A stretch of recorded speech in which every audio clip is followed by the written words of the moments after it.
കോൺഗ്രസിന് വേണ്ടി ഒരു ഇലക്ഷൻ സ്ട്രാറ്റജിസ്റ്റിനെ, തന്ത്രജ്ഞനെ കൊണ്ടുവന്നിട്ടുണ്ട് കേരളത്തിൽ. അദ്ദേഹത്തിൻ്റെ പേരാണ് സുനിൽ കനോകുലു.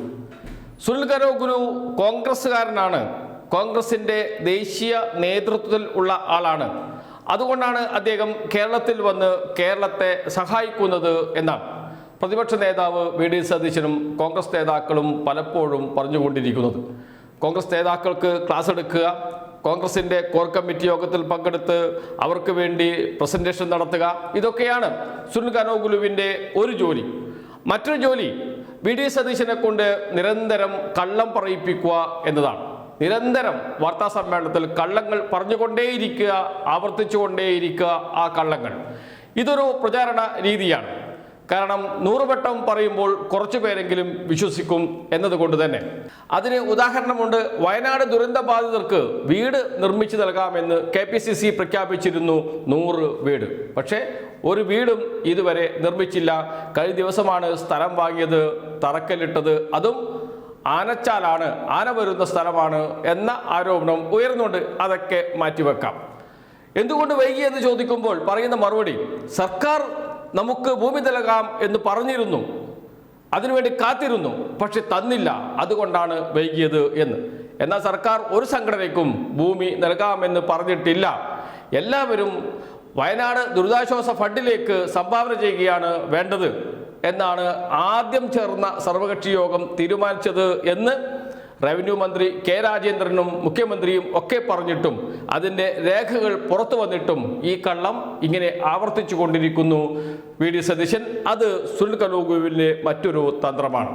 എന്നാൽ ഈ തന്ത്രങ്ങളെല്ലാം തകർന്നു വീഴുകയാണ് LDFിൻ്റെ, CPMൻ്റെ സൈബർ ഇടങ്ങളിൽ നിന്നുള്ള പ്രചാരണം കൊണ്ട് നടക്കുന്നത്. അതിനേക്കാളും ഉപരിയായി PRDയും വലിയ പരസ്യമാണ് നൽകുന്നത്. അതും സുനിൽ കനോകുലുവിനെ വല്ലാതെ തിരിച്ചടിയാകുന്നുണ്ട്, കോൺഗ്രസിന് തിരിച്ചടിയാകുന്നുണ്ട്, കോൺഗ്രസിന് പൊള്ളുന്നുണ്ട് ഇത്തരം പ്രചാരണങ്ങൾ എന്ന് മനസ്സിലാക്കാൻ വി.ഡി. സതീശൻ്റെ ഈ വാക്കുകൾ മാത്രം കേട്ടാൽ മതി.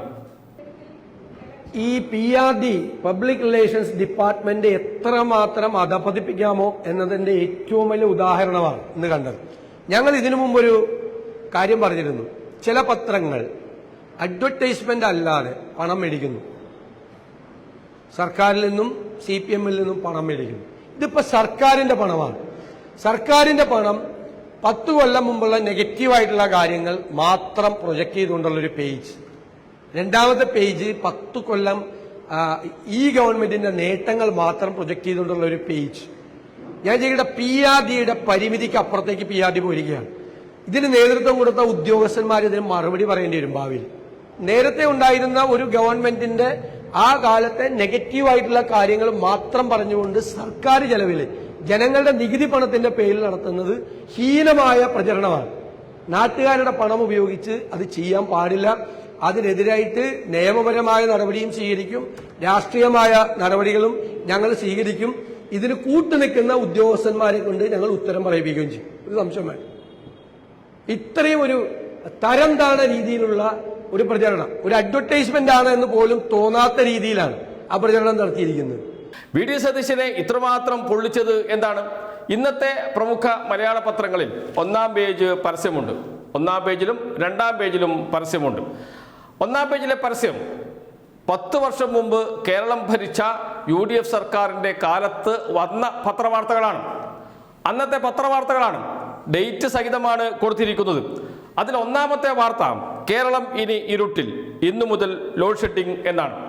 ഈ വാർത്ത വന്നത് 2012 സെപ്റ്റംബർ 27-നാണ്. എന്ന് വെച്ചാൽ UDF സർക്കാർ ഭരിക്കുന്ന കാലത്ത് വന്ന വാർത്ത, ആ വാർത്ത വീണ്ടും പ്രസിദ്ധീകരിക്കുന്നു എന്ന് മാത്രമേ ഉള്ളൂ. അത് വല്ലാതെ പൊള്ളിക്കുന്നുണ്ട് UDFനെ. ചെറുതല്ല. എന്തൊക്കെയാണ്? പൂട്ടലിന്റെ വക്കിൽ KSRTC, 40% സ്കൂളുകളും അടച്ചുപൂട്ടൽ ഭീഷണിയിൽ, പരീക്ഷ എഴുതിയത് പാഠപുസ്തകമില്ലാതെ, പാഠപുസ്തകത്തിന്റെ ഫോട്ടോസ്റ്റാറ്റ് ഉപയോഗിച്ച് കുട്ടികൾക്ക് പഠിക്കേണ്ടി വന്ന കാലം, ഇന്നു മുതൽ ലോഡ് ഷെഡിംഗ്, കേരളം ഇനി ഇരുട്ടിൽ, സാമ്പത്തിക വർഷത്തിന്റെ അവസാന ദിന ട്രഷറി കാലി, പെൻഷനുകൾ മുടങ്ങിയിട്ട് 18 മാസം, ദേശീയപാതാ വികസനം മതിയാക്കി അതോറിറ്റി, ടാറിനും കുടിശ്ശിക, റോഡ് പണി നിലച്ചു, എങ്ങുമെത്താതെ ഗെയിൽ പൈപ്പ് ലൈൻ പദ്ധതി തുടങ്ങിയ വാർത്തകളാണ് ലേഔട്ട് ചെയ്ത് പ്രസിദ്ധീകരിച്ചിരിക്കുന്നത്, അന്ന് പ്രസിദ്ധീകരിച്ച തീയതി അടക്കം. രണ്ടാമത്തെ പേജിലേക്ക് പോകുമ്പോൾ അതേ ലേഔട്ട് തന്നെയാണ്. അവിടങ്ങളിലെല്ലാം കൊടുത്ത വാർത്തയുടെ 5 വർഷത്തെ UDF ഭരണത്തിന് ശേഷം എന്ത് സംഭവിച്ചു എന്ന് വിശദീകരിക്കുകയാണ്. ഒന്നാം പേജിൽ ഒന്നാം വാർത്തയായി നൽകിയിരിക്കുന്നത് ഇന്നു മുതൽ ലോഡ് ഷെഡിംഗ്, കേരളം ഇരുട്ടിൽ എന്നാണെങ്കിൽ രണ്ടാം പേജിൽ ഒന്നാം വാർത്തയായി അതേ ലേഔട്ടിൽ നൽകിയിരിക്കുന്നത് പവർ കട്ടില്ലാത്ത 10 വർഷങ്ങൾ, കേരളത്തിൽ വെളിച്ച വിപ്ലവം, ആഭ്യന്തര ഉൽപാദനത്തിൽ റെക്കോർഡ് എന്നാണ്. എന്ന് വെച്ചാൽ എന്താണ് UDF സർക്കാരിന്റെ കാലത്ത് ഉണ്ടായത്, എന്താണ് LDF സർക്കാരിന്റെ കാലത്ത് ഇപ്പോഴുള്ളത് എന്ന് വരച്ച് കാണിക്കുകയാണ് ഈ പരസ്യത്തിലൂടെ ചെയ്യുന്നത്. അതോടൊപ്പം തന്നെ KSRTC സംബന്ധിച്ചുള്ള വാർത്ത ഒന്നാം പേജിൽ നൽകിയിരിക്കുന്ന വാർത്ത പൂട്ടലിന്റെ വക്കിൽ KSRTC എന്നാണ്. രണ്ടാമത്തെ പേജിൽ നൽകിയിരിക്കുന്നത് അതേ ലേഔട്ട് നൽകിയിരിക്കുന്നത് ഉല്ലാസവേദിയായി ആനവണ്ടി, ലാഭത്തിലേറി KSRTCയുടെ തിരിച്ചെഴുന്നള്ളത്ത്, ഡിസംബർ 1 വരുമാനം 9.72 കോടി, എല്ലാ ഡിപ്പോകളും ലാഭത്തിൽ എന്ന് പറഞ്ഞുകൊണ്ടുള്ള വാർത്ത നൽകിയിരിക്കുന്നു. അതോടൊപ്പം തന്നെ കൊല്ലം പാതി കഴിഞ്ഞു, പരീക്ഷ എഴുതിയത് പാഠപുസ്തകമില്ലാതെ എന്ന വാർത്തയുടെ അതേ സ്ഥാനത്ത് രണ്ടാം പേജിൽ നൽകിയിരിക്കുന്ന വാർത്ത ചരിത്രത്തിൽ ആദ്യം പാഠപുസ്തകങ്ങൾ സ്കൂൾ തുറക്കും മുമ്പേ എന്ന് പറഞ്ഞുകൊണ്ടുള്ള വാർത്തയാണ്. എന്ന് വെച്ചാൽ 2 കാലം അടയാളപ്പെടുത്തുന്ന ഒരു പരസ്യം. സ്വാഭാവികമായും UDF കാലം എന്താണ് എന്ന് ജനങ്ങൾ മറന്നു കഴിഞ്ഞു. പവർ കട്ടിന്റെ കാലം ജനങ്ങൾക്ക് ഇപ്പോൾ ഓർമ്മയുണ്ടോ? പലരോടും ചോദിച്ചാൽ അവർക്ക് അത് മറന്നുപോയിട്ടുണ്ടാകും. അതോടൊപ്പം തന്നെ 10 വർഷത്തിന് ശേഷം ജനിച്ച കുട്ടികൾ, അതിനു മുമ്പ് തന്നെ ജനിച്ച കുട്ടികളെയും വെറുതെ ഒന്ന് ചോദിച്ചു നോക്കിയാൽ അവർക്കറിയാം പവർ കട്ടിന്റെ കാലം. പക്ഷേ അവർക്കും മറന്നുപോയിരിക്കുന്നു. കാരണം 10 വർഷമായി കേരളത്തിൽ പവർ കട്ടില്ല, പാഠപുസ്തകങ്ങൾ കൃത്യമായി ലഭിക്കുന്നു, KSRTC ലാഭത്തിൽ പോകുന്നു, മുടങ്ങാതെ പെൻഷൻ ലഭിക്കുന്നു, ഇങ്ങനെയൊക്കെ കേരളം മാറി എന്ന് അടയാളപ്പെടുത്തുന്ന പരസ്യമാണ്. സ്വാഭാവികമായും കോൺഗ്രസ് നേതൃത്വത്തെ, UDF നേതൃത്വത്തെ വല്ലാതെ പൊള്ളിക്കും. അതുകൊണ്ട് തന്നെയാണ് നിയമ നടപടി സ്വീകരിക്കും എന്ന് പറഞ്ഞിരിക്കുന്നത്. എന്ന് വെച്ചാൽ ഇവിടെ കരോഗുലു സർക്കാരിന് മുന്നിൽ, അതല്ലെങ്കിൽ ഇടതുപക്ഷ സോഷ്യൽ മീഡിയ ഹാൻഡിലുകൾക്ക് മുന്നിൽ പരാജയപ്പെട്ട് മുട്ടുമടക്കുന്ന കാഴ്ചയാണ് കാണുന്നത്. പണ്ട് നരേന്ദ്രമോദിക്ക് വേണ്ടി ഗുജറാത്തിൽ പ്രചാരണം നടത്തിയ ആളാണ്, നരേന്ദ്രമോദിയെ അധികാരത്തിലേക്ക് കൊണ്ടുവന്ന ആളാണ്, നരേന്ദ്രമോദിയെ ഇന്ത്യൻ പ്രധാനമന്ത്രിയാക്കിയ ആളാണ് സുനിൽ കനോഗുലു.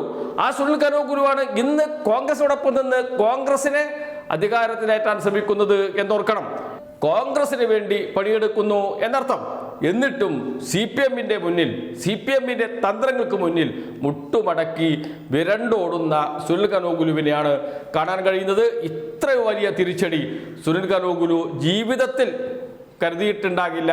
കാരണം കേരളത്തിൽ സുനിൽ കനോഗുലു എന്ന രാഷ്ട്രീയ തന്ത്രജ്ഞൻ അഭിമുഖീകരിക്കുന്നത് വലിയ ഭീഷണികളെയാണ്, രാഷ്ട്രീയ ഭീഷണികളെയാണ്.